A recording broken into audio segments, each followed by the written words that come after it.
Bismillahirrahmanirrahim. Assalamualaikum warahmatullahi wabarakatuh. Dari bunyi sambutan salamannya, nampaknya jamaah ini sudah ngantuk. Kalau kalian ngantuk, saya juga ikut ngantuk. Mari kita tidur bersama. Bismikallahumma.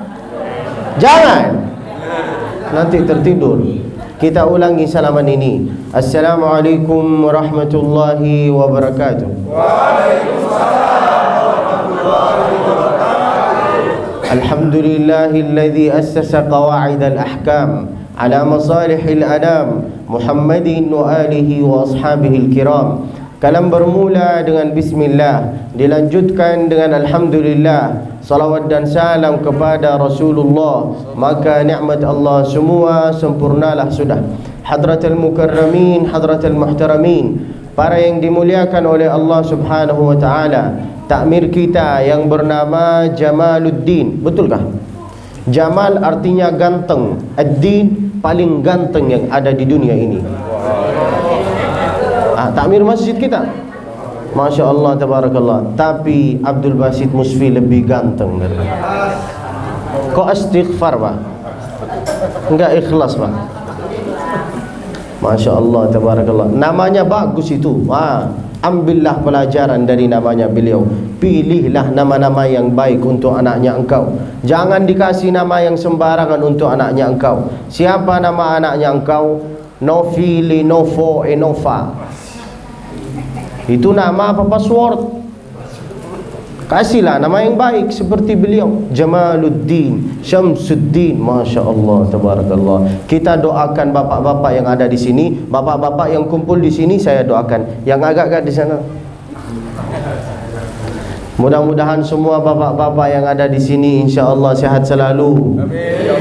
Panjang umurnya. Amin. Banyak amalnya. Amin. Banyak tanahnya. Amin. Banyak mobilnya. Amin. Banyak cincinnya. Amin. Banyak emasnya. Amin. Banyak bininya. Amin. No katanya. Kelihatan dendam sekali bu ini. La ilaha illallah Muhammadur Rasulullah. Mudah-mudahan semua yang ada di sini insya Allah bisa nyusul ke tanah suci Mekah. Amin. Bersama beserta keluarganya. Amin. Umrah dengan haji. Amin. Allahumma amin. Ada dua waktu kalau kita itu berdoa, pasti doa kita itu diterima oleh Allah Subhanahu wa taala. Yang pertama ketika hujan. Maka saya itu dari tadi berdoa.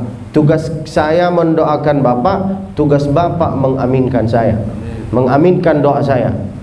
Apabila kita, kalau bapak, kalau ibu, kalau kakak, kalau abang mau sukses di dalam kehidupan ini, maka selalu mendoakan tetangganya, kawannya, saudaranya, keluarganya dengan doa-doa yang baik.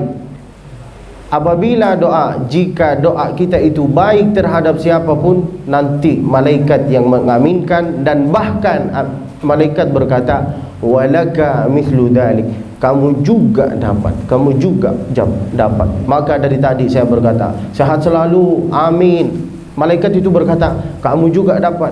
Banyak harta, amin, kamu juga dapat. Banyak cincinnya, amin, kamu juga dapat. Banyak bininya, amin semua. Walaka mithlu dzalik, amin juga. Tapi di sana ada beberapa ibu-ibu yang enggak ikhlas sama sekali. Amin.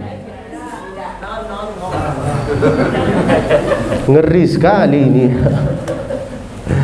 Mudah-mudahan dirahmati oleh Allah Subhanahu wa taala. Allahumma amin. Pengajian kami hari ini yaitu adalah tentang tarhib Ramadan. Ramadan ini ibu, Ramadan ini pak, Ramadan ini abang seperti tamu. Tamu ini cuman hanya datang dalam satu kali, datang dalam satu tahun satu kali. Kalau kita enggak jemput beliau dengan cara yang baik, maka belum tertentu tahun ke depan kita itu bisa menghadapi beliau. Mana tahu tahun ke depan kita itu bisa sakit, mana tahu tahun ke depan kita itu bisa meninggal. Maka kalau engkau sudah sehat, afiat, badan, tenaga, semua sehat, maka gunakanlah semua ini, lalu jumpailah jumpailah, hadapilah bulan Ramadan ini dengan cara yang baik. Di antara lima perkara atau 5 cara supaya kita ini bisa menghadapi bulan suci Ramadan dengan cara yang baik. Yang pertama yaitu adalah hablum minallah. Apa artinya hablum minallah? Yaitu adalah perbaikilah hubungannya engkau ini dengan Allah Subhanahu. Bagaimana cara kita itu memperbaiki hubungan kita dengan Allah? Yaitu adalah dengan solat sunat taubat. Dengan solat sunat taubat. Jangan bapak-bapak, ibu-ibu, jangan pernah berkata, Ustaz, saya ini enggak pernah berdosa. Ketika ada orang berkata, saya ini enggak pernah berdosa, itulah dosanya dia. Sombong. Maka dari itu, jangan berkata, saya ini enggak pernah berdosa. Semua yang ada di dunia ini pasti berdosa. Kata Nabi, ma min muslimin yudnibu dzamban. Kalau ada orang berdosa, setelah berdosa ngapain? Thumma yatatahhar. Setelah berdosa ngapain? Mandi taubat. Bagaimana cara mandi taubat? Yaitu adalah seperti mandi biasa, yang penting basah. Belum tahu sampai sekarang cara mandi taubat? Inilah saya ajarkan. Di sini ada sungai, Pak? Ada, Pak? Di sini ada sungai, Ibu? Bapak pergi ke sungai. Okey?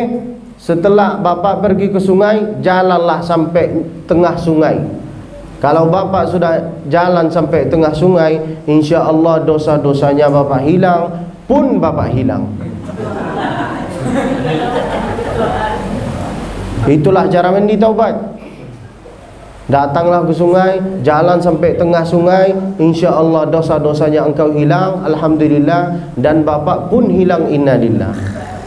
Itulah cara mandi taubat. Ma min muslimin yudhnibu dzamban. Kalau ada orang berdosa, thumma yatatahhar, mandi taubat, setelah itu ngambil wudu. Sekarang pertanyaan saya terhadap bapak-bapak, ibu-ibu, kakak-kakak, abang-abang yang ada di sini. Kenapa kalau kita itu ngambil wudu untuk tangan, airnya itu harus dari atas ke bawah? Kenapa enggak dari bawah ke atas? Ada yang tahu jawabannya? Silakan jawab. Ayo Pak, saya bukan TV.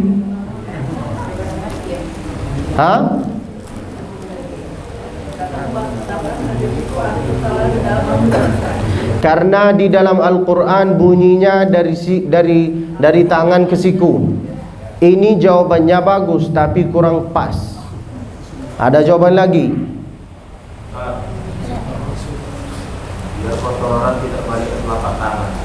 Jawabannya bagus, tapi kurang pas.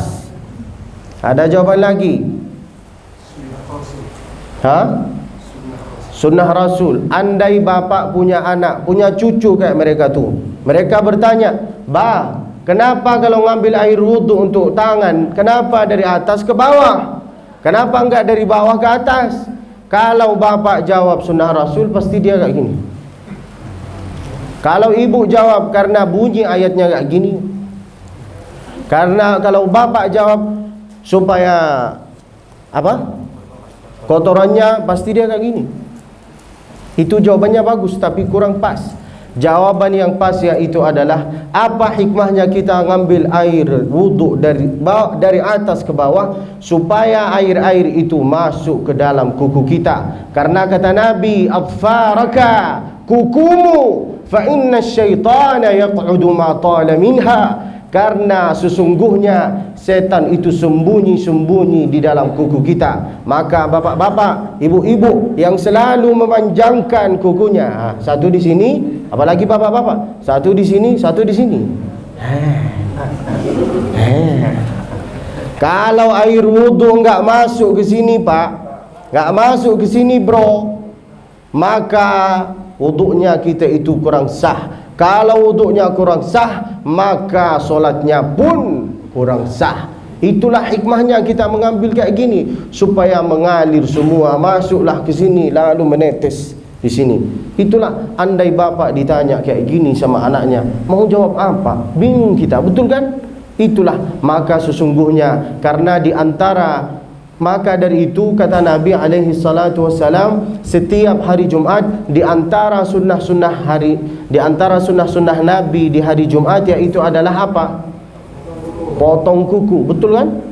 Maka dari itu, itulah hikmahnya kita ngambil wudhu kayak gini. Kalau ada orang berdosa, thumma yatatahhar, mandi taubat, setelah itu ngambil wudhu, setelah ngambil wudhu baca doa setelah selesai wudhu. Abang, apa doa setelah selesai wudhu? Abang-abang yang ada di luar, apa doa setelah selesai wudhu? Baca. Dari tadi kalian banyak bicara. Kan? Pusing kan? Masuk. Ini kalian mau ngaji apa mau banyak bicara? Masuk, nanti saya tanya satu persatu nggak tahu.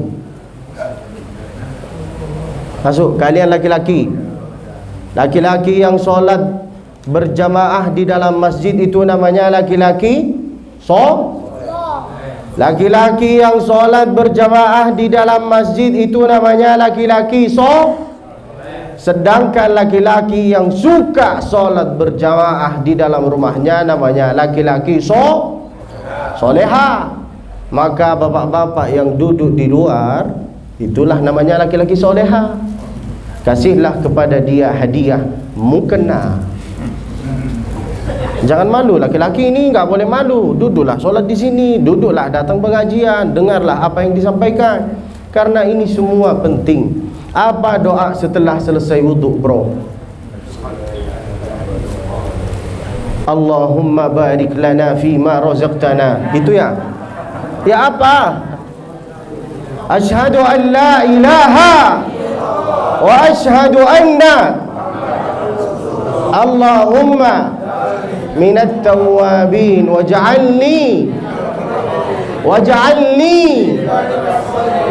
pengajian kayak gini bikin anak-anak itu hafal doa-doa. Anak-anak ini enggak harus dipaksa, enggak harus disuruh hafallah doa ini. Enggak, dia melihat ayahnya, dia melihat imamnya, dia melihat takmir masjidnya. Maka dari itu, kalau bisa bapak-bapak selalu bikin pengajian di sini.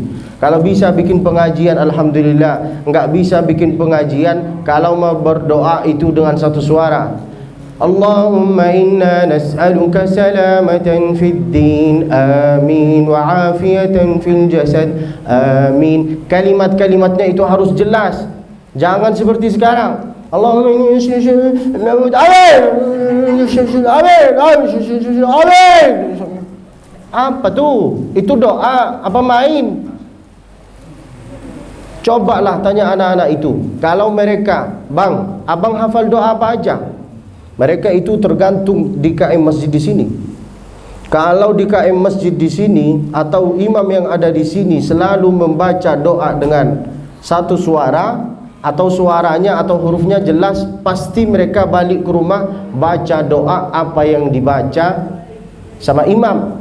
Tapi kalau imam kita Allahumma amin, coba bang, abang hafal doa apa aja? Amin. Abang ini hafal doa ini dari mana? Dari masjid, betul kan? Maka dari itu kita ini harus hafal doa. Enggak harus hafal banyak doa, cukuplah 10. Allahumma inna nas'aluka salamatan wa afiyatan wa barakatan wa ziyadatan wa taubatan wa rahatan wa maghfiratan wal afwa 'indal wal fawza bil jannah wan najata minan nar. 10 doa aja, enggak harus panjang lebar. Ini 10 doa ini terisi semua minta selamat di dunia, minta berkah, minta banyakkanlah harta saya, banyakkanlah tanah saya, banyakkanlah cincin saya, banyakkanlah mintalah dari Allah Subhanahu wa ta'ala. Kata Nabi, ma min muslimin yudhnibu dhanban, kalau ada orang berdosa, thumma yatatahhar, mandi taubat. Bagaimana cara mandi taubat? Seperti mandi biasa, yang penting basah. Thumma yatatahhar, mandi taubat, setelah itu ngambil wudhu, setelah itu baca doa setelah selesai wudhu, setelah itu ngapain? Solat sunat taubat. Sekarang pertanyaan saya, semua yang ada di sini, kalau dia agak lalai akan ditanya sama saya. Karena semua yang saya sampaikan itu akan maju, akan masuk dalam ujian semester terakhir. Maka dengarilah apa yang saya sampaikan. Jangan kayak gini.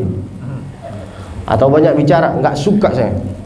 Saya paling enggak suka kalau jamaah itu lalai. Sambil makan, sambil minum, enggak bisa. Kita itu enggak bisa fokus. Kata Allah Subhanahu wa taala, "Ma ja'alallahu li rajulin min qalbayni fi jawfihi." Tidak mungkin ada orang sambil makan sambil dia mendengar. Tak bisa fokus. Itu kata Allah Subhanahu wa taala. Maka saya agak tegas sedikit. Masuklah, masuklah, supaya rahmat Allah itu turun. Kenapa kita kalau masuk masjid pasti kita itu membaca doa Allahumma iftahli abwaaba rahmatik. Kenapa doa ini mesti dibacakan di dalam masjid? Ada jawaban, Pak? Bagus jawabannya, tapi kurang pas. Ada jawaban Ibu? Suaranya Ibu ini kecil sekali. Tapi ketika banyak bini, no. Kerasinlah suaranya. Ada jawaban? Kenapa doa ini selalu dibacakan sama kita ketika kita itu masuk dalam masjid? Allahumma iftahli abwaaba rahmatik. Karena rahmat Allah Subhanahu wa taala itu terletak di dalam masjid, bukan di mall, bukan di pasar, bukan di pinggir jalan. Itulah, maka dari itu kita minta dari Allah, iftahli, bukakanlah ya Allah rahmatmu untuk saya, untuk kami. Iftahli abwaaba rahmatik. Lalu kemudian apa artinya dan kenapa kita ini harus selalu membaca doa ini ketika kita itu mau keluar dari masjid? Allahumma inni as'aluka min fadlik. Apa artinya as'aluka min fadlik? Allahumma inni as'aluka min fadlik. Ini artinya, ya Allah, bukakanlah ya Allah, bukakanlah ya Allah, kuatilah ya Allah ekonomi saya, kuatilah. Itulah bunyinya, fa idza qudiyatis salah. Apabila engkau ini sudah melaksanakan solat, lalu kemudian fantashiru fil ard, sebarlah engkau, carilah ibtigha ridwanillah, carilah rezeki Allah. Rizki itu memang dari Allah Subhanahu wa taala, tapi harus diusahakan sama engkau, harus dijemput sama engkau. Rizki itu sudah dijamin oleh Allah. Akhirat itu yang belum terjamin, Pak. Maka dari itu sering-seringlah membaca ayat-ayat Al-Quran. Kalau ada di antara kita bapak-bapak yang suka berkata rizki dari Allah, enggak harus dijemput, enggak harus diusahakan. Kalau ibu-ibu punya suami kayak gini, maka besok pagi-pagi jangan kasih sarapan. Bangunlah dia, minta sarapan. Ibu jawab, sarapan itu dari Allah. Baru tahu rasa. Kalau ibu enggak usaha untuk memasak untuk bapak, maka enggak mungkin ada sarapan. Maka rezeki itu harus dicari sama kita. Yang pertama, hablum minallah. Kalau ada orang berdosa, bertaubat, lalu kemudian ambil wudu, lalu kemudian solat sunat taubat. Solat sunat taubat itu berapa rakaat, Pak? 2 rakaat. Ayatnya apa aja? Ayatnya bebas. Waktunya kapan? Waktunya juga bebas. Tapi waktu paling afdal yaitu adalah fi thuluthil lailil akhir. Setelah lewat jam 12 malam, maka itulah waktu paling afdal untuk solat sunat taubat. Kenapa? Karena Allah itu turun kepada bumi ini. Karena Allah itu turun ke bumi ini, lalu Allah itu melihat mana di antara hamba-hambanya yang selalu minta ampunan. Enggak harus dibayangkan Allah itu turun kayak gimana, macam mana itu, kayak gimana caranya. Enggak harus tahu. Karena bunyi hadisnya kayak gini, yanzilu fit thuluthil lailil akhir. Yanzilu Rabbuna, Nabi Allah itu Subhanahu wa taala selalu turun. Yanzilu Rabbuna minas sama, dari atas. Fi sama'id dunya fi thuluthil lailil akhir. Lalu Allah itu melihat mana di antara hamba-hambanya, hal min mustaghfirin fa aghfiralah. Apakah ada di antara hamba-hambaku yang selalu beristighfar, maka selalu bapa ini beristighfar. Abang-abang yang setelah baru melaksanakan solat, jangan langsung kabur, jangan langsung terbang. Ini baru selesai solat, enggak mau istighfar sama sekali. Istighfarlah 3 kali, paling minim itu. Nabi kita Nabi Muhammad yang enggak pernah berdosa, beliau istighfar dalam satu hari 70 kali. Berapa? Siapa itu? Nabi Muhammad enggak pernah berdosa, tapi beliau istighfar dalam satu hari 70 kali. Wallahi, demi Allah, itu kata Nabi, inni la astaghfirullah, saya itu selalu beristighfar kepada Allah, fil yaumi, dalam satu hari. Berapa kali? 77 marrah. Ini menunjukkan kepada kita bahawa kita itu harus selalu beristighfar. Astaghfirullah,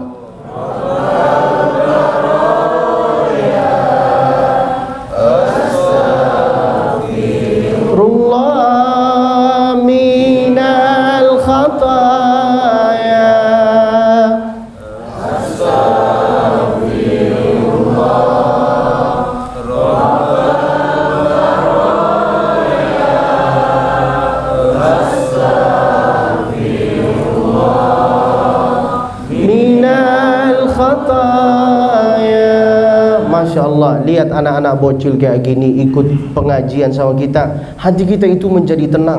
Apalagi kalau dia hafal zikir-zikir kita, apalagi kalau dia hafal salawat kita.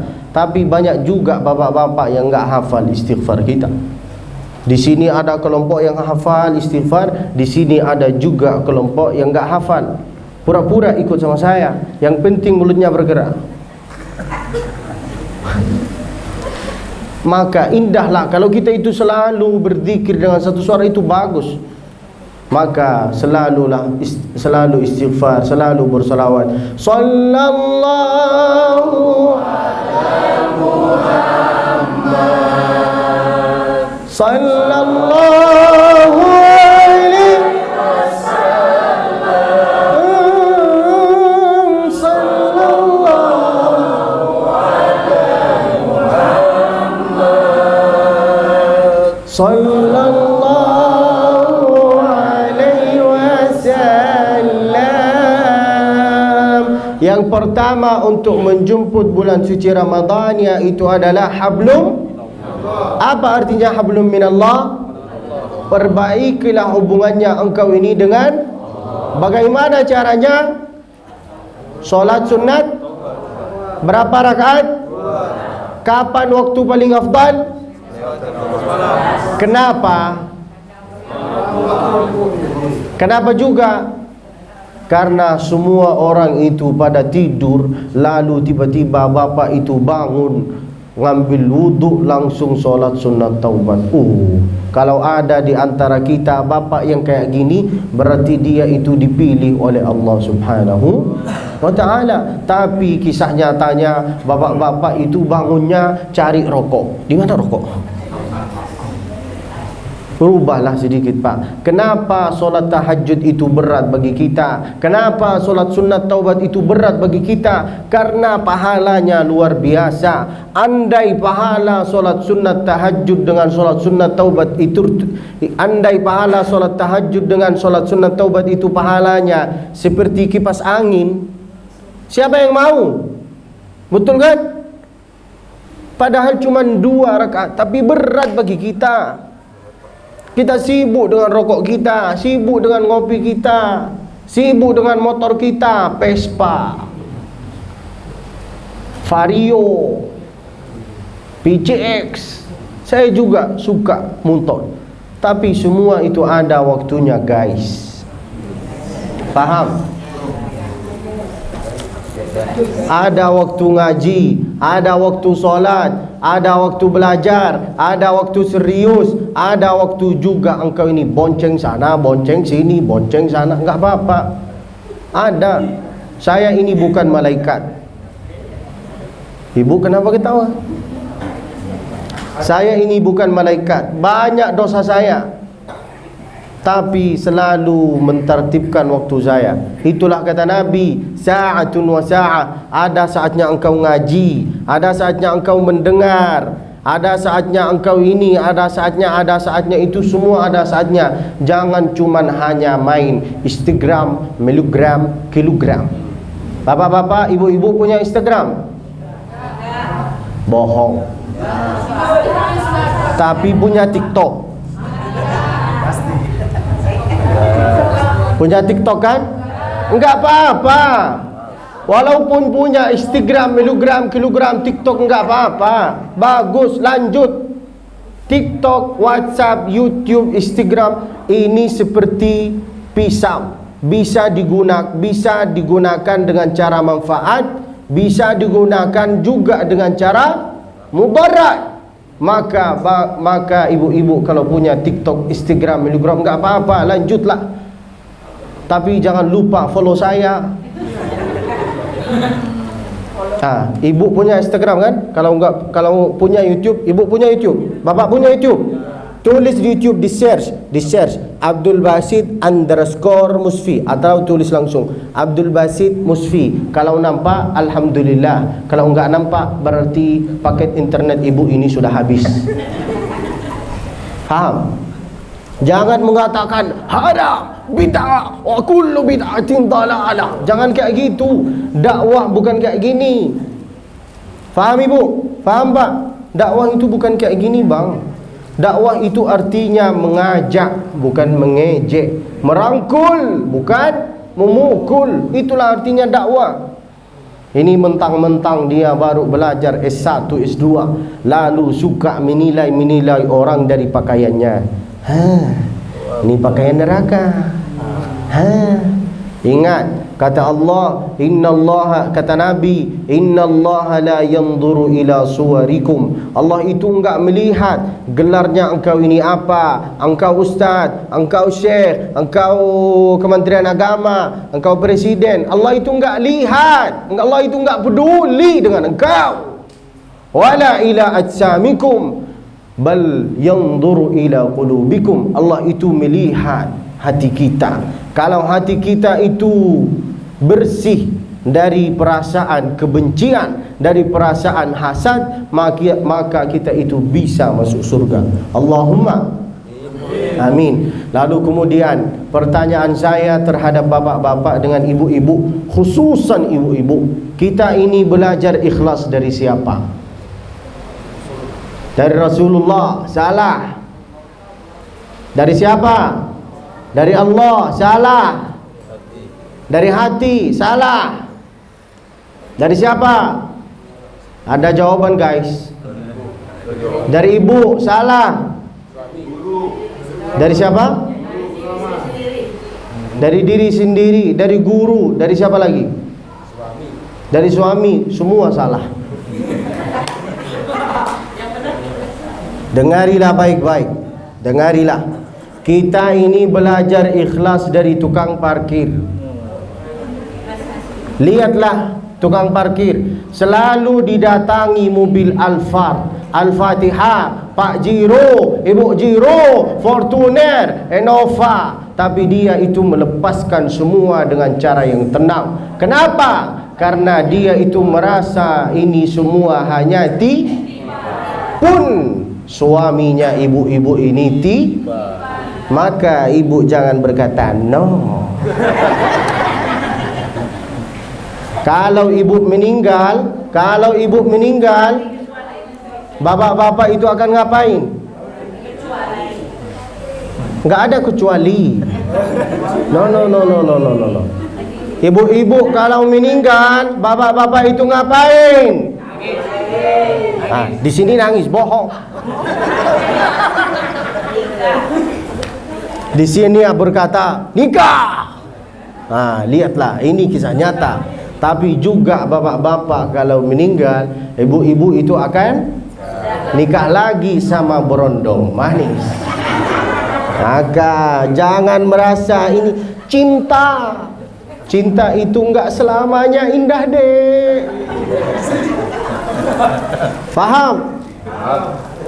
Suatu ketika saya datang ke kuburan, lalu di kuburan ini semua kelompok sudah datang, keluarganya semua sudah datang. Yang meninggal itu bapak, suaminya meninggal. Tiba-tiba datanglah ibu sama anak-anaknya. Semua mereka itu nangis di depan kuburan. Ibu kenapa nangis? Ibu kenapa nangis? Akhirnya saya tanya, ibu kenapa nangis? Warisannya sikit. Faham awak? Faham kan? Maka bapak-bapak jangan selalu saya ini paling kaya raya. Kau mati pak, mereka itu nikah lagi pak. Pun ibu-ibu banyak cincinnya. Ibu mau kemana? Ke sana. Ibu gimana makanannya? Enak. Banyak cincinnya. Satu di sini, satu di sini, satu di sini, satu di sini. Fir'aun aja nggak pernah pakai kayak gini. Banyak cincinnya. Nanti ibu kalau meninggal, belum ibu ini belum dicucikan, datanglah bapak-bapak. Ambil satu, ambil dua, ambil tiga. Dia ngapain? Nikah lagi. Maka dari itu belajarlah ikhlas dari tukang parkir. Jangan merasa bahwa ini semua milik, ini semua hanya itulah yang saya harus sampaikan. Jangan ada di antara kita itu yang tersinggung. Kalau ada di antara kita itu yang tersinggung, berarti dia. Paham? Yang pertama untuk menjemput bulan suci Ramadan, yaitu adalah hablum. Apa artinya hablum minallah? Perbaikilah hubungannya engkau ini dengan Allah. Yang kedua, hablum minan nas. Apa artinya hablum minan nas? Perbaikilah hubungannya engkau ini dengan sesama manusia, dengan tetangga, dengan kawan, dengan lawan, dengan keluarga, dengan saudara. Ada salah satu adat istiadat yang saya suka di Indonesia ini. Apa adat istiadat itu? Masya Allah, selalu salaman. Sebelum solat salaman, setelah solat salaman. Bagus itu. Kata siapa bid'ah? Kata siapa enggak boleh? Kata Nabi, ma min muslimaini, kalau ada dua muslim yaltaqiyani, bertatap muka, fayatasafahani, lalu kemudian salaman. Salaman bang, sini bang. Bapak-bapak, kalau salaman jangan kayak gini. Jangan kayak gini, angkat tangannya. Ini bukan salaman, ini namanya ngasih amplop. Kalau salaman kayak gini pak, Assalamualaikum, enggak usah. Kalau salaman harus kayak gini pak, makin lama salaman kita, makin tetes menetes dosa-dosa kita. Maka kalau jumpa sama takmir masjid, Assalamualaikum pak, sehat pak, sudah makan pak, gimana takmir masjid pak, gimana infaknya, gimana sedekahnya. Makin lama salaman kita, makin tetes menetes. Itu adat istiadat bagus. Sebelum solat salaman, setelah solat salaman, bagus itu. Makin lama, ma min muslimaini, kalau ada orang dua muslim yaltaqiyani, bertatap muka, fayatasafahani, salaman. Assalamualaikum, bukan assalamualaikum, assalamualaikum. Salaman itu terbagi tiga. Berapa? Berapa pak? Ketika saya salaman, itu wajib dijawab sama kalian. Itu salaman yang pertama. Assalamualaikum warahmatullahi wabarakatuh. Salaman yang kedua yang enggak boleh dijawab sama engkau. Kapan? Ketika saya lagi sedang solat, itu enggak boleh dijawab sama engkau. Allahu Akbar. Abdul Basit Musi, Assalamualaikum Ustaz. Enggak boleh itu. Salaman yang ketiga yang enggak ingin didengarkan sama kita. Kapan? Ketika kita itu pergi ke kuburan lalu mengatakan Assalamualaikum ya ahlad diyar. Tiba-tiba ada orang bangkit mengatakan Waalaikumsalam warahmatullah. Ingin didengarkan? Ingin enggak? Maka salaman itu bagus. Kata Nabi, afsyus salam, sebarkanlah salaman itu. Sebelum solat salaman, setelah solat salaman, bagus. Makin lama, tapi Ini setelah selesai pengajian, jangan langsung salaman sama saya. Makin lah, Ustaz, dari mana engkau? Katanya engkau dari Makkah, betul gak? Kalau semua salaman ini, dosa-dosa kita itu akan habis, InsyaAllah. Allahumma amin. Bagus itu. Lanjut Pak. Ini sudah masuk waktu solat. Kita kalau muadzin lagi adzan, jangan bercakap.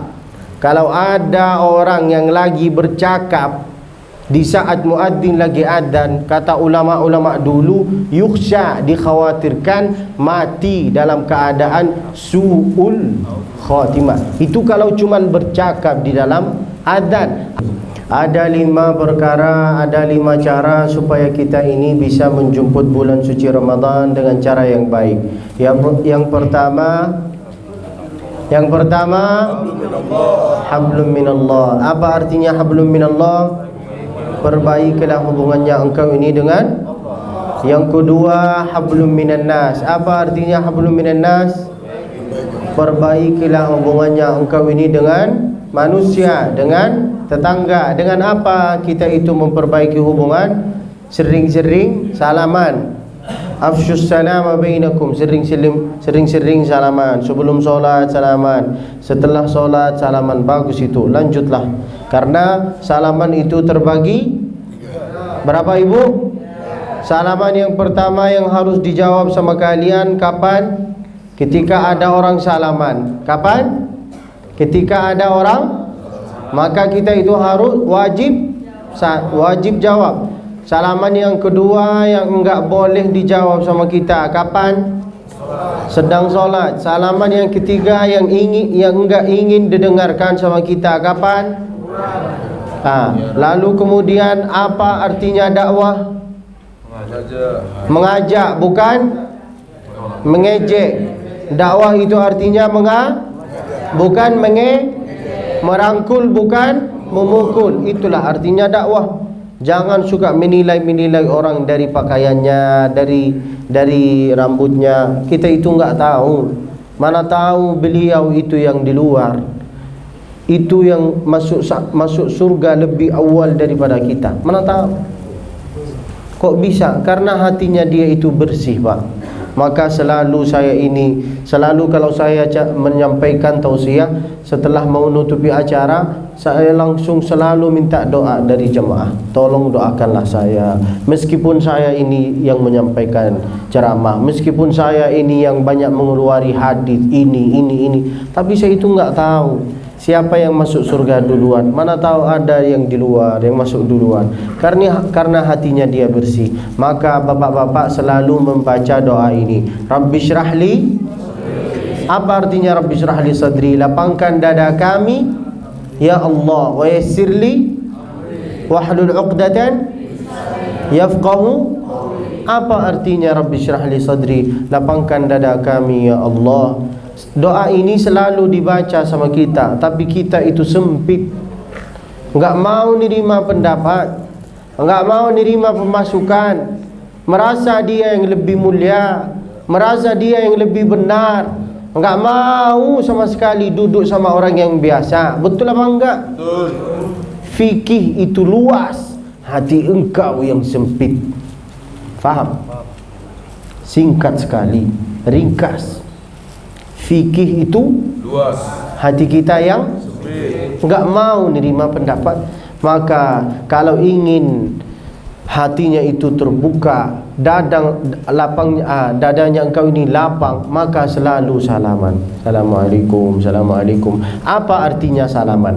Assalamualaikum. Apa artinya salaman? Assalamualaikum, selamat bagi engkau. Warahmatullah, rahmat bagi engkau. Wabarakatuh, berkah bagi engkau. Itulah artinya salaman. Tapi zaman sekarang, kalau mau WA sama orang, apalagi banyak orang yang WA sama saya, dia tulis apa?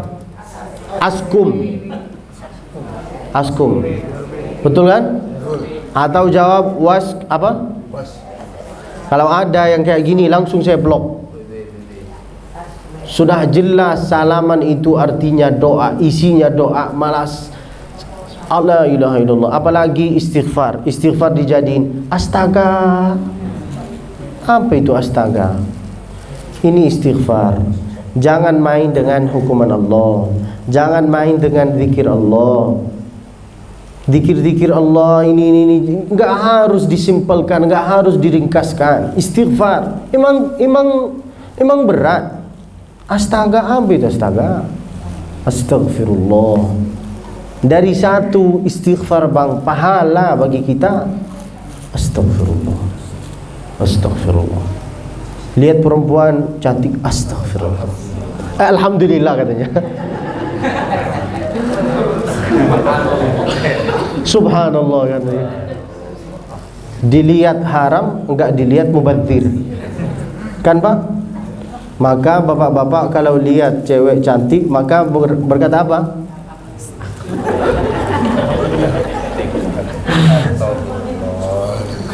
Kalau bapak ingin sesuatu, ingin melihat sesuatu yang baik, lalu enggak ingin dapat dosa, maka lihatlah dia dengan bertafakkur kepada Allah, dengan bertafakkur dengan ciptaan-ciptaan Allah. Lihatlah pramugari cantik sekali, Masya Allah, ternyata kayak gini ciptaan Allah. Tapi bapak lupa bahwa ada istrinya di sampingnya. A'udzubillah. Ngeri sekali kan? Itulah artinya dakwah. Jangan serius terus. Bosan itu orang dengan serius. Bilisani qaumihi. Kalau mau berdakwah itu bilisani qaumihi, harus faham dengan keadaan yang ada di dalam masjid. Lihatlah, ada bapak-bapak, ada ibu-ibu, ada kakak-kakak, ada abang-abang. Harus sesuai, harus situasinya enak, sehingga mereka itu ngerti apa yang saya harus sampaikan. Maka kalau saya ceramah itu pakai the point. Yang pertama, hablum minallah. Yang kedua, hablum minan nas, supaya mereka itu cepat faham. Balik ke rumah dia faham. Bukan seperti khotib Jumat. Yang penting, a'udzubillah, bismillah, alhamdulillah, ya ayyuhalladzina amanu taqullah, usikum wa nafsi bitaqwallah. Lalu dia mengatakan nikmat paling besar yaitu adalah nikmat iman dengan Islam. Nikmat yang paling besar yaitu adalah nikmat syukur. Memang betul itu. Cuman anak-anak ini enggak mau dengar kayak gini. Kasihlah amalan-amalan. Ada amalan, kalau kita mengamalkan di dalam minggu ini, di dalam bulan ini, maka kita akan dapat pahala seperti pahala melaksanakan ibadah haji dengan umrah. Orang-orang butuh hadis-hadis tentang amalan. Karena dia dalam satu minggu itu dia sibuk dengan dunia, maka dicaslah sama engkau, dikasih casan. Jangan cuma jadi khotib Jumat, nikmat Islam, nikmat iman, nikmat tasyakkur, bersyukurlah kepada Allah. Betul itu, tapi bosan orang. Orang itu sibuk dengan dunia dari hari apa ya? Dari hari Sabtu sampai hari Kamis. Betul kan? Datanglah dia khutbah Jumat, dia lihat khotib Jumat langsung gini. Salahnya dia kah?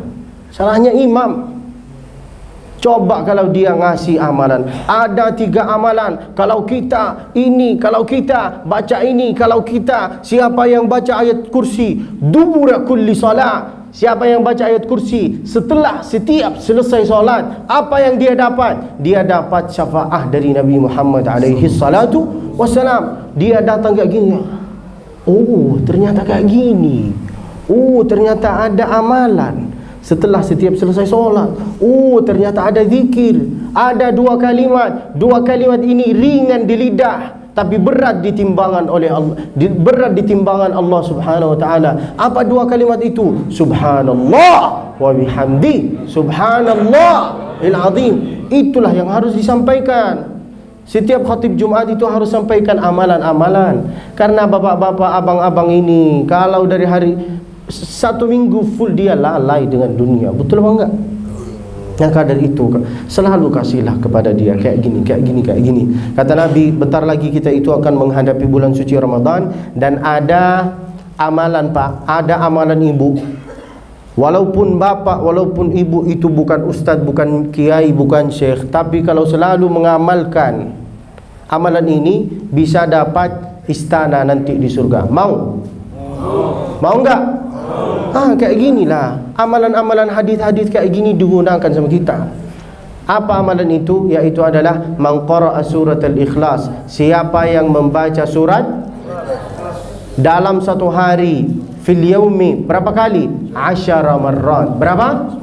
10 marrat. Kapan waktunya? Bebas. Kalau bisa setiap selesai solat, bagus.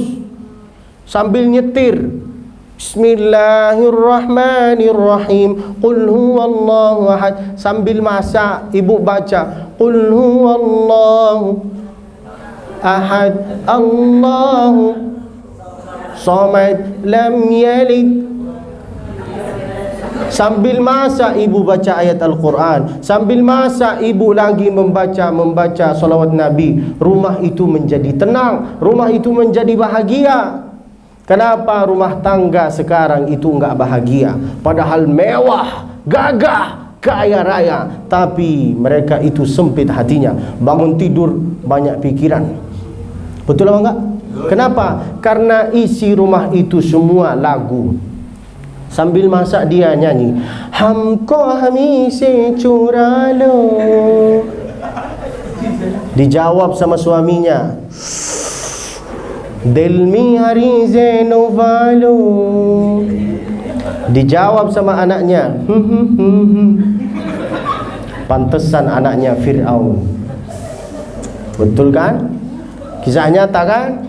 Kita selalu cari kebahagiaan, cari ketenangan. Dia sangka kebahagiaan, ketenangan itu ada di dalam materi, ada di dalam harta. Tapi dia lupa bahwa ketenangan, kebahagiaan itu ada di dalam hati. Huwallazi anzala as-sakinah. Dia yang menurunkan ketenangan, kebahagiaan. Siapa? Allah Subhanahu. Huwallazi anzala as-sakinah. Di mana Allah menurunkan ketenangan, kebahagiaan? Fi qulubil mu'minin, di dalam hati orang yang beriman. Tapi siapa yang mendapat ketenangan, kebahagiaan itu? Orang yang selalu zikir kepada Allah, orang yang selalu solat berjamaah, orang yang selalu bersalawat ke baginda Nabi. Liyazdadu imanan ma'a imanihim. Maka bapak-bapak, abang-abang, kakak-kakak sambil masak baca sambil masak baca salatu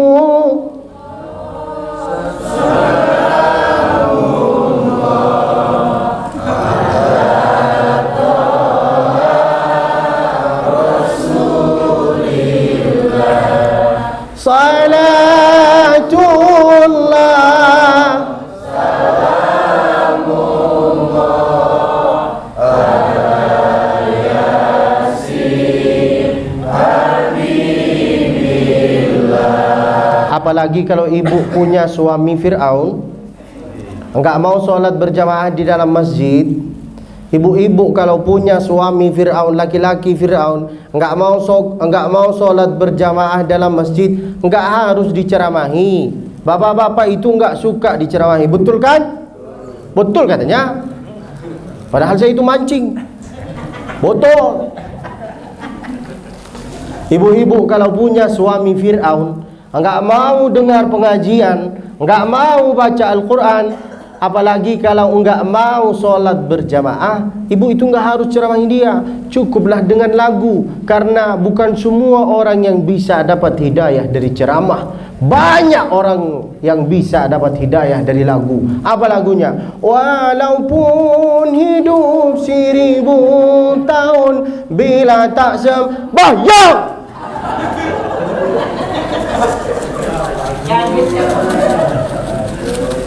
Mama menyindir saya. Iya. Faham? Itulah cara menyindir. Apalagi ibu kalau punya tetangga sombong.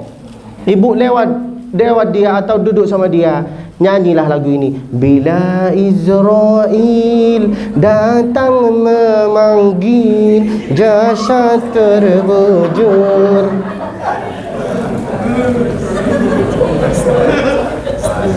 Faham? Ibu faham? Dengan lagu, enggak harus ceramah. Apalagi kalau ibu ini duduk sama anaknya. Anak-anak kayak gini tu, yang kecil tu, demi Allah indah sekali. Kalau ibu selalu lagu-lagu tentang sejarah Nabi, dari Padang Arafah terus ke Muzdalifah, bermalam di Mina melontar. Ibu-ibu yang hafal ini berarti dia sudah tua. Sedangkan kakak-kakak, perempuan-perempuan sekarang nggak hafal lagu-lagu ini. Dia hafal terpesona. Betul kan? Dia hafal waktu pertama kali. Cinta itu enggak selamanya indah, dek.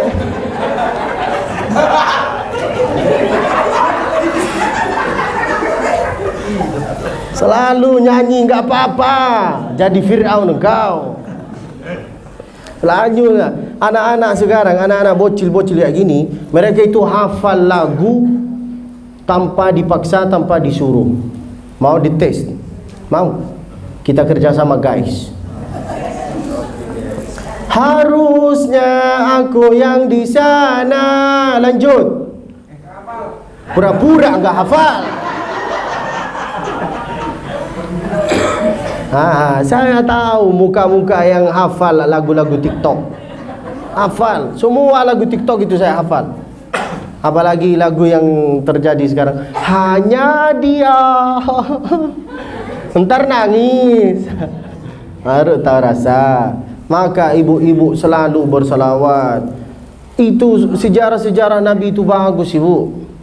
Bagus, Pak. Selalu berselawat. Sambil nyetir, sambil masak, sambil kerja.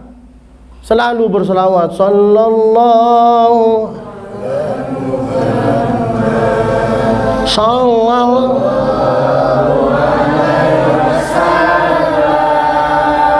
sallallahu ala Muhammad sallallahu alaihi wasallam. Yang pertama hablum, yang kedua hablum, yang ketiga baca Al-Quran. Ingat bang, abang-abang, bapak-bapak, jangan menyepelekan Al-Quran. Yang akan bisa jawab semua pertanyaan mungkar nakir di dalam kuburan bang, yaitu adalah Al-Quran bang, bukan amalannya engkau. Nggak ada yang bisa nolong kita nanti di kuburan. Nggak ada. Kawan nggak bisa, pacar nggak bisa, anak nggak bisa, keluarga nggak bisa bang. Maka kalau abang sering-sering taruh di sini headset, dua-duanya headset, sambil jalan terpesona, datanglah malaikat maut lalu mengatakan, aku terpesona. Jadi ayam bakar kau. Faham? Maka sering-sering membaca ayat-ayat Al-Quran. Abang ini enggak hafal Al-Quran, bacalah Al-Quran. Enggak bisa baca Al-Quran, maka dengarilah bacaan-bacaan ayat Al-Quran. Enggak bisa mendengar bacaan ayat Al-Quran, maka dekatilah diri sendiri kepada ahli Al-Quran. Itulah yang kita harap di dunia bang. Orang tua saya, keluarga saya itu bukan dari keluarga, bukan dari orang tua yang kiai, syekh, enggak. Keluarga saya itu orang biasa. Ayah saya bukan ustaz, ibu saya bukan ustazah, bukan nyai. Tapi apa kata ibu saya terhadap saya? Apa kata ibu saya terhadap anak-anaknya? Jangan balik ke rumah kalau engkau enggak hafal Al-Quran. Itulah kata ibu saya. Jangan balik engkau ini kalau engkau ini enggak hafal Al-Quran. Jangan makan di rumah ini. Setengah jiwa saya mau melahirkan engkau ini bonceng sana bonceng sini. Buat apa engkau? Andai saya tahu dari dulu bahwa engkau kayak gini, buat apa? Itulah kata-kata ibu saya.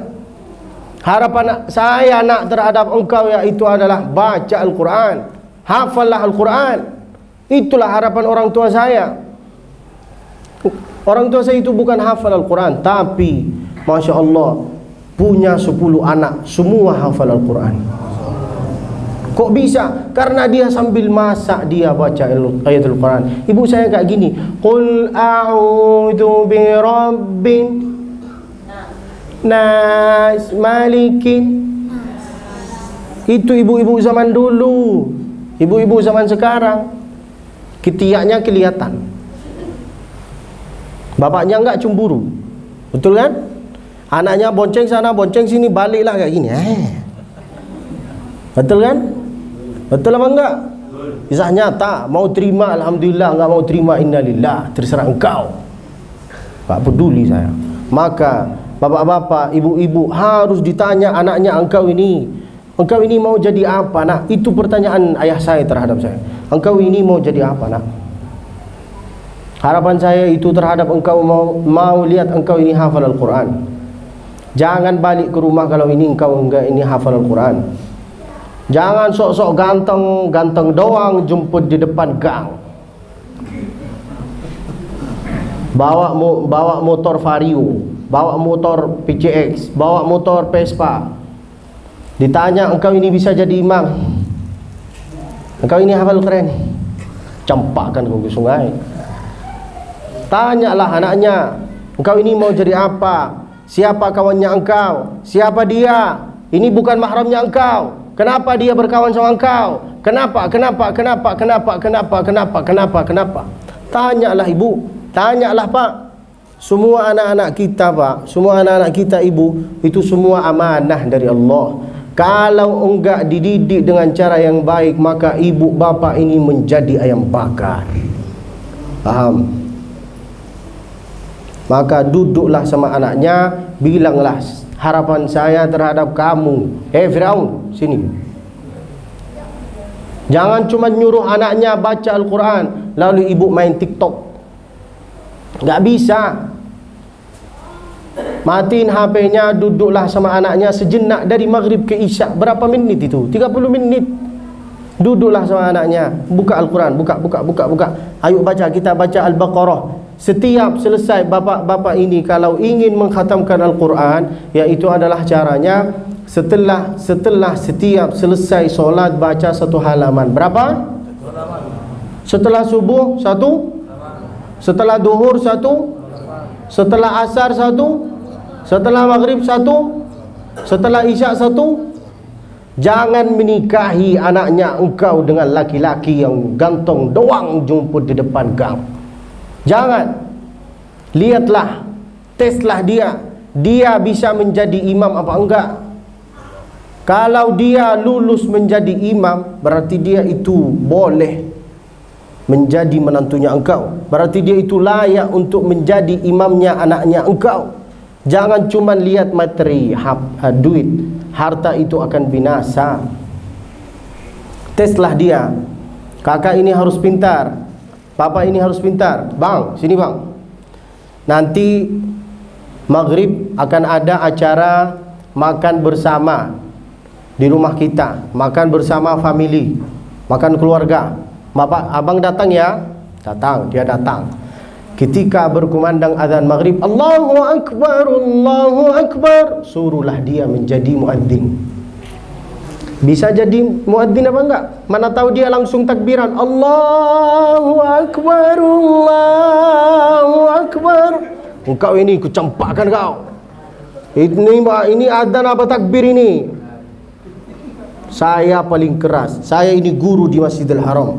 Kalau ada di antara kita, kalau dia ada di antara santri-santri saya nakal, lempar, baliklah engkau. Balik. Ngapain kau di sini? Kau ini mau ngaji apa mau main engkau? Maka dari tadi saya itu tegas. Masuklah engkau. Dengarilah apa yang saya sampaikan. Karena semua ini akan ditanya nanti pada hari kiamat. Abdul Basit sampaikan ini apa enggak? Abdul Basit sampaikan ini apa enggak?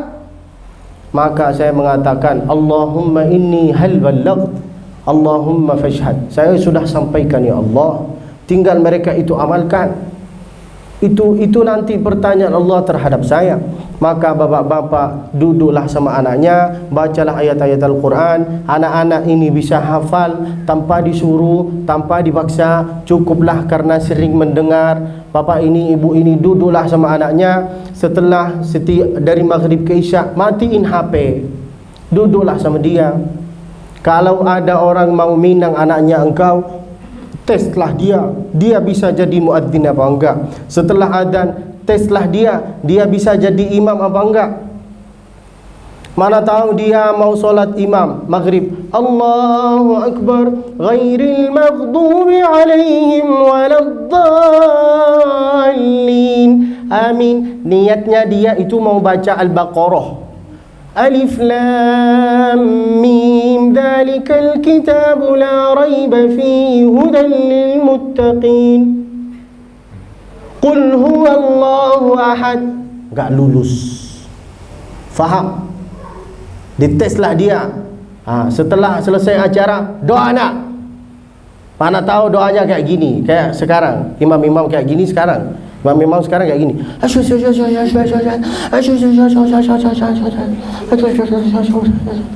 Ini doa apa murkomur? Kalimatnya itu harus jelas. Dites anak itu, ibu. Jangan anaknya engkau ini amanah, bukan barang, bukan sembarangan, amanah. Kalau enggak dididik dengan cara yang baik, maka engkau ini akan jadi ayam bakar. Saya sudah sampaikan, mau peduli dengan apa yang saya sampaikan, alhamdulillah. Enggak mau peduli juga terserah. Terserah, saya enggak maksa, terserah. Semua yang ada di bumi ini bang, semua yang ada di dunia ini bang, kalau kita itu buang bisa jadi sampah. Surban saya kalau saya buang bisa jadi sampah. Pakaian saya kalau saya buang bisa jadi sampah. Cincin saya kalau saya buang bisa jadi sampah. Tapi kalau saya buang Al-Quran, siapa yang jadi sampah? Kita yang jadi sampah, bukan Al-Quran. Faham awak? Itulah kemuliaan Al-Quran, itulah keindahan Al-Quran. Maka dari sekarang sampai bulan Ramadan, bapak-bapak, ibu-ibu duduklah sama anaknya dari maghrib ke isya. Atau kalau bukan dari maghrib ke isya sampai isya, setelah setiap selesai solat, bacalah satu halaman. Baca satu halaman. Qalu du'u lana rabbaka yubayyin lana ma hi. Bacalah. Awala ya'lamuna anna Allah ya'lamu ma yusirru wa ma yu'linun. Bacalah inna anzalnahu fi lailatul qadr. Bacalah qul a'udzu birabbil falaq. Setiap selesai solat kita itu baca satu halaman, satu halaman, satu halaman, satu halaman, bisa menghatam Al-Quran. Kalau bapak cari ketenangan, kebahagiaan di dunia ini, bacalah Al-Quran. Saya di Indonesia ini cuma 1 tahun. Kalau enggak percaya, tanyalah ke Ustaz Lutfi. Saya lahir di Makkah, belajar di Makkah, baru di Indonesia 1 tahun, baru belajar bahasa Indonesia dalam 8 bulan. Tapi alhamdulillah bisa keliling Indonesia. Bapak-bapak, ibu-ibu pernah ke kota Pagar Alam? Pernah? Enggak pernah kan? Saya sudah pergi ke kota namanya Pagar Alam. Itu ada di mana? Ada di Sumatera Barat, di Palembang, Sumatera Selatan. Dingin banget di sana. Nama kotanya lucu sekali, Alam di Pagar, Pagar Alam. Ada kota namanya juga Kota Lahat. Pernah dengar? Sudah di dunia dilahat, di akhirat pun dilahat. Itu yang paling ngeri. Pernah datang ke kota Banyuwangi? Pernah? Probolinggo? Pernah? Cirebon? Pernah? Indramayu? Pernah? Enggak pernah kan? Saya alhamdulillah dalam 1 tahun ini enggak punya jabatan, enggak punya duit, enggak punya apa-apa saya di sini, tapi keliling Indonesia terus. Kok bisa? Karena Al-Quran. Kok bisa? Karena ilmu. Maka pesan saya kepada abang-abang, khususan abang-abang yang masih muda, utamakanlah Al-Quran, bacalah Al-Quran, menuntut ilmu yang benar. Lihatlah Ustaz Abdul Samad, ambil contoh bang, satu contoh di dunia ini. Lihatlah Ustaz Abdul Samad. Apakah Ustaz Abdul Samad yang kejar dunia? Apakah dunia yang kejar beliau? Dunia yang kejar Ustaz Somad, apakah Ustaz Somad yang kejar dunia? Dunia yang kejar Ustaz Somad. Sampai ditawarin menjadi presiden, beliau enggak mau. Dunia ngejar beliau. Kok bisa? Karena Al-Quran, bang. Maka dari itu abang-abang ini jangan cita-citanya cuma jadi PNS. Jangan cita-citanya itu menjadi seorang pembisnis doang. Kalau yang namanya cita-cita ingin menjadi seperti Ustaz Abdul Somad, itu yang namanya cita-cita. Kenapa saya berkata gitu? Lihatlah dunia yang kejar beliau. Masya Allah, tabarakallah. Alhamdulillah, di dalam bulan Ramadan ini saya akan keliling 15 kota. Padahal saya itu enggak bayar sama sekali, enggak pakai duit, enggak punya jabatan, enggak punya apa-apa, saya bro. Tapi bisa keliling. Kok bisa? Karena Al-Quran. Maka pesan saya terhadap abang-abang, bapak-bapak, ibu-ibu, kalau ingin sukses di dalam kehidupan ini, hafallah Al-Quran. Enggak bisa hafal, baca ayat Al-Quran. Enggak bisa baca, dengarlah bacaan ayat Al-Quran. Enggak bisa dengar, dekatilah diri sendiri kepada ahli Al-Quran. Yang pertama, hablum minallah. Yang kedua, hablum minan nas. Yang ketiga, baca Al-Quran. Yang keempat, yaitu adalah sedekah. Apa? Sedekah paling kuat iaitu adalah sedekah duit. Enggak bisa sedekah duit maka sedekah makanan. Enggak bisa sedekah makanan maka sedekah pakaian. Enggak bisa sedekah pakaian maka sedekah minuman. Enggak bisa sedekah minuman maka sedekah senyuman. Senyum. Kalau datang ke masjid jangan kayak gini.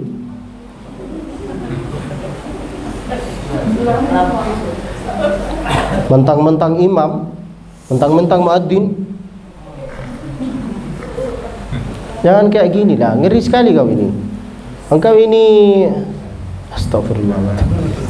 Jangan kayak gini lah. Senyum, sedekah. Sedekah bisa duit. Enggak bisa duit, bisa makanan. Enggak bisa makanan, bisa pakaian. Apa? Enggak bisa pakaian maka bisa. Enggak bisa minuman, sedekah paling minim yaitu adalah sedekah. Senyummu kepada saudaramu itu juga termasuk sedekah. Tabassumuka fi wajhi akhika sedekah. Menghadapi takmir masjid, menghadapi muadzin, menghadapi anak-anak bocil, menghadapi bapak-bapak yang sudah tua, menghadapi siapa namanya? Tukang parkir, menghadapi Ustaz Abdul Wasid Musfi. Engkau gila. Senyum menghadapi istri orang. Itu bukan sedekah, itu cari masalah. Faham Pak? Jangan kayak gini. Takut saya. Apa salahnya saya? Senyum Pak. Engkau gila. Apa-apa, senyum. Yang pertama, hablum minallah. Yang kedua, yang ketiga, yang keempat, yang kelima, yang terakhir yaitu adalah doa. Apa? Nabi kalau berdoa itu mengangkat tangannya. Bayangkan, Nabi, mimbarnya Nabi itu 3 lantai. Berapa? Suatu ketika Nabi lagi menyampaikan khutbah Jumat. Tiba-tiba ada orang berdiri di pintu ini lalu mengatakan, "Ya Rasulullah, halakatil amwal." Semua harta kita itu mati, semua kebun kurma itu mati, semua bisnis kita itu mati ya Rasulullah. Apa yang terjadi? Langsung Nabi mengangkat tangannya ke atas. Nabi kalau berdoa guys, kayak gini guys. Itu Nabi kalau berdoa. Jubahnya Nabi itu lebar. Dari sini ke sini, dari sini ke sini. Itulah jubahnya Nabi. Nabi kalau mau berdoa guys, dari isya sampai subuh. Itu Nabi. Kalau mau berdoa mengangkat tangannya ke atas. Itu Nabi.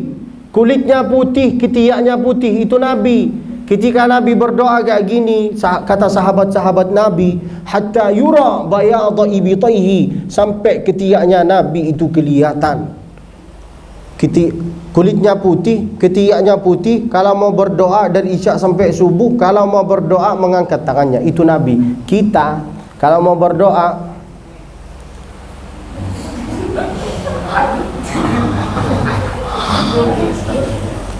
khatib Jumat lagi mengatakan, Allahumma ighfir lil muslimina wal muslimat wal mu'minina wal mu'minat al ahya'i minhum wal amwat.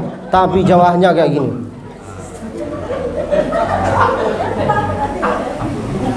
Betul kan? Tapi ketika khatib mengatakan, barakallahu li wa lakum fil Qur'anil azim wa nafa'ani. Betul kan?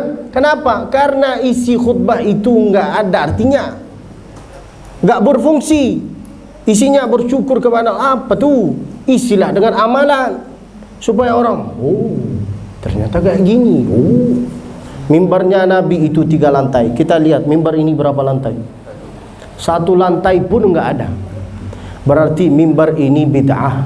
Wa kullu bid'atin dhalalah wa kullu dhalalatin finnar. Enggak ikuti sunnah Nabi. Betul kan? Itu bagi orang yang dakwahnya kayak gini. Enggak ada di zaman Nabi, enggak ikuti sunnah Nabi. Lihatlah mimbarnya dia. Kalau mimbarnya dia 3 lantai berarti dia ikuti sunnah Nabi.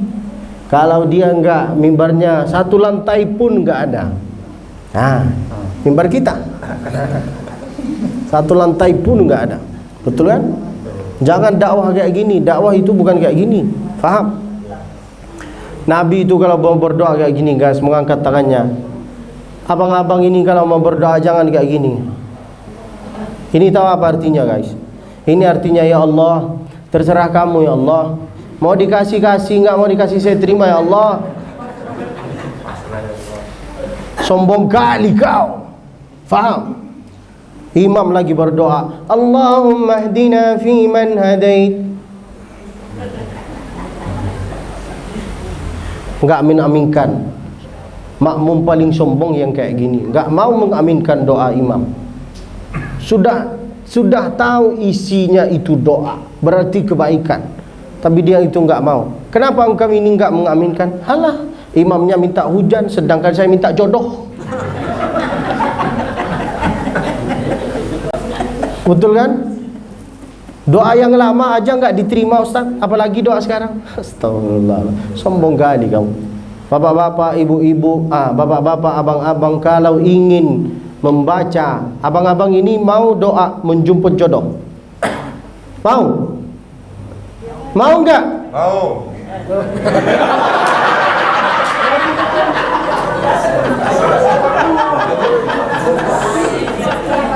Padahal sudah bapak-bapak, sudah punya cucu. Beliau mengatakan amin. Kita baca doa untuk menjemput jodoh dengan satu suara. Angkat tangannya, jangan sombong. Ya Allah, baca ya Allah.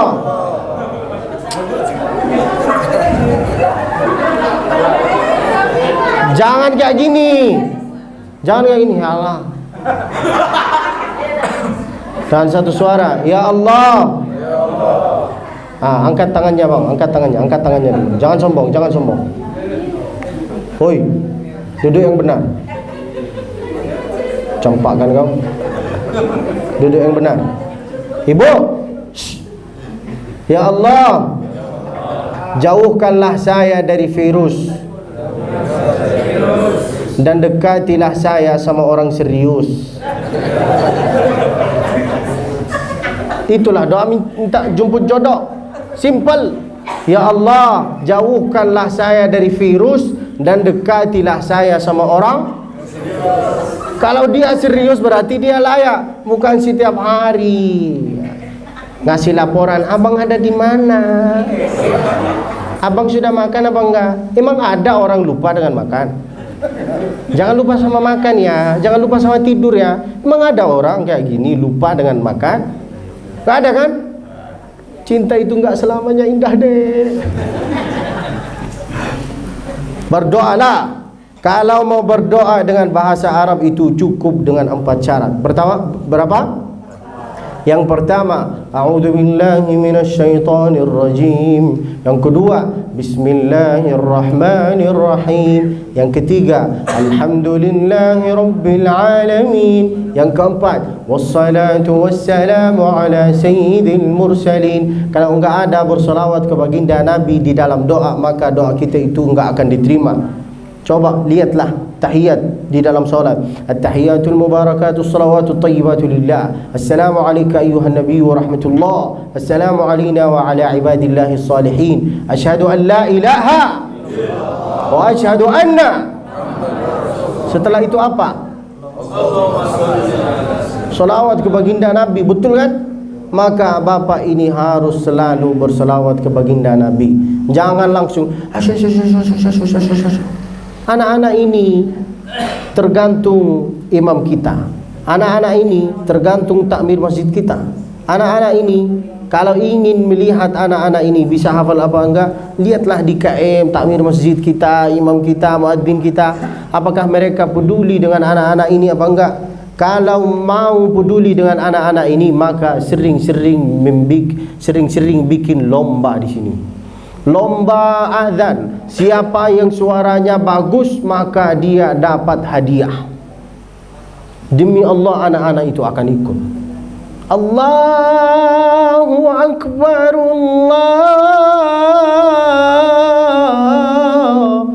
Allahu Akbar. Bikinlah lomba kayak gini. Lomba azan, lomba solat. Bikinlah solat tarawih di sini 2 orang, anak-anak 2 orang. Di sini satu, di sini satu, di sini.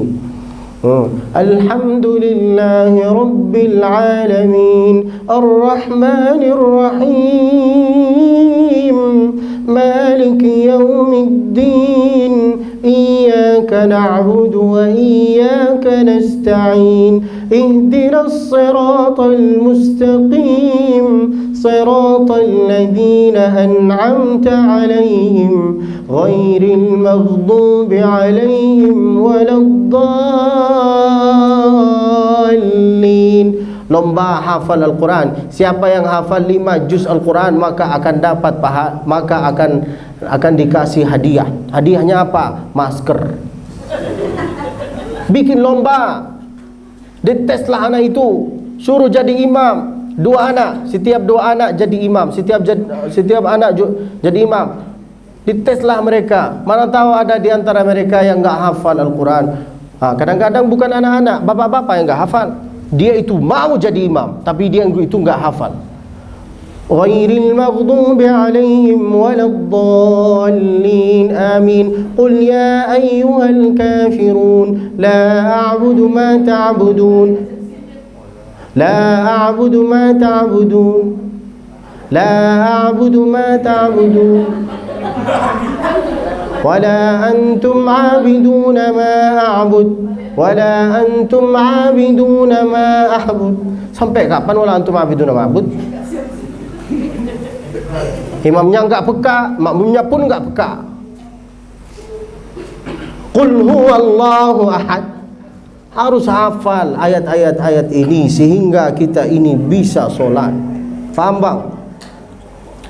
Itulah yang saya harus sampaikan. Mudah-mudahan semua yang ada di sini insya Allah banyak hartanya, banyak pahalanya, banyak tanahnya, banyak mobilnya, banyak motornya.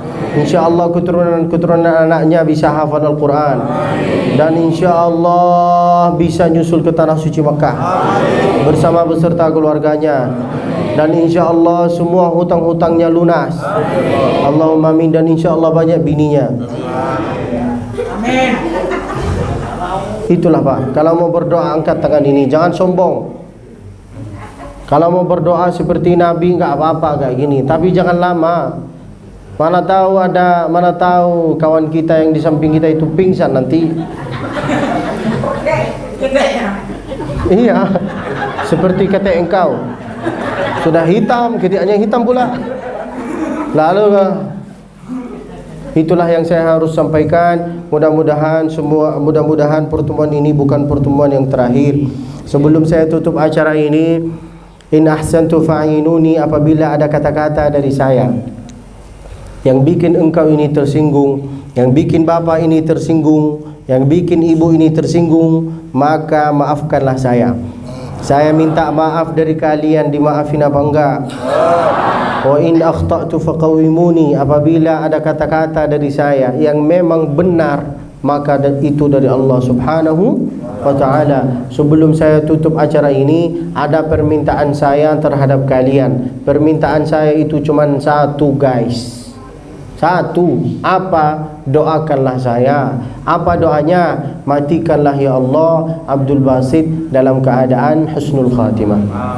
Jangan sekarang. Ya Allah, dendam sekali beliau. Matikanlah ya Allah Abdul Basit. Amin. Besok saya punya acara, Pak. Subuh, duha, maghrib, isyak, pindah lagi ke Surabaya. Enggak lagi Surabaya ke Bojonegoro. Kalau saya mati sekarang, siapa yang ceramah nanti? La ilaha illallah. Sekarang saya yang dendam. Orang kaya mati. Dengan satu suara. Orang kaya mati. Orang miskin mati. Jamaah mati kau. Jangan dendam Ustaz, enggak boleh. Mudah-mudahan yang ada di sini insya-Allah bisa mati dalam keadaan husnul khatimah. Allahumma amin. Dan insya-Allah sebelum mati kita insya-Allah bisa nyusul ke tanah suci Makkah. Bisa, kalau bisa ya Allah, kalau bisa ya Allah, ya Allah, ya Allah. Matikanlah kami dalam keadaan husnul khatimah di tempat yang paling mulia, yaitu adalah di kota Madinah. Di sampingnya siapa, bersama siapa, yaitu adalah ma'an Nabiyil Mustafa alaihi salatu wassalam. Wassalamualaikum warahmatullahi wabarakatuh.